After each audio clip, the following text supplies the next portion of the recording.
La juste inflation frappe les Canadiens encore.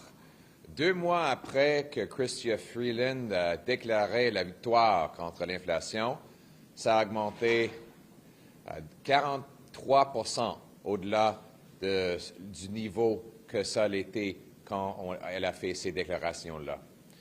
Le taux d'inflation accélère. Ça veut dire que ça augmente et que ça augmente à une vitesse plus rapidement.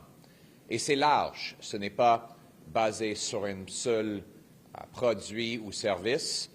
Même si on enlève l'essence, les prix sont en train d'augmenter à travers l'économie.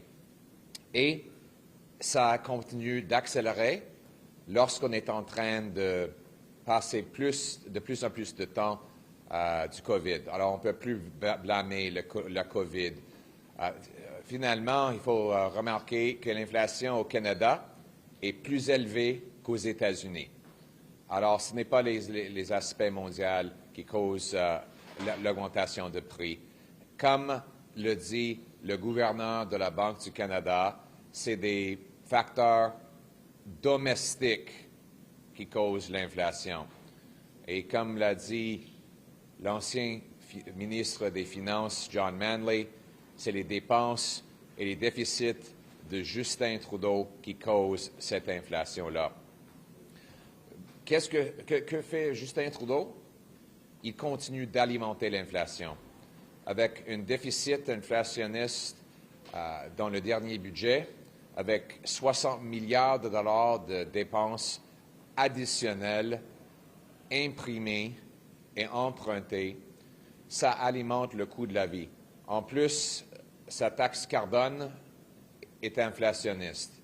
Ça augmente le coût de la vie à travers l'économie. Parce que si on met une taxe sur les agriculteurs qui produisent la nourriture et les camionneurs qui le livrent, c'est une taxe sur la nourriture.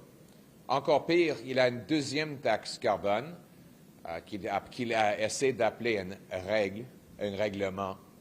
Et il le fait avec l'appui du Bloc. Le Bloc veut n'a non seulement voté pour la deuxième taxe carbone, mais ses députés ont dit vouloir le radicalement augmenter, et je cite, radicalement augmenter. La taxe Blanchette-Trudeau va gonfler à bloc les prix sur le dos de tous les Québécois. Et je trouve ça très ironique qu'une partie soi-disant souverainiste veut ramasser davantage d'argent des Québécois entre les mains du gouvernement Trudeau à Ottawa. Nous, les conservateurs, on va rendre le Québec maître chez lui, mais aussi les Québécois seront des maîtres de leur propre argent. Notre plan, guidé par le gros bon sens, c'est d'éliminer les déficits inflationnistes de Justin Trudeau, d'éliminer la taxe carbone, enlever la bureaucratie pour pouvoir bâtir davantage d'appartements et maisons abordables. C'est ça le gros bon sens. C'est clair que ça coûte cher voter Bloc et Justin Trudeau ne vaut pas le coup.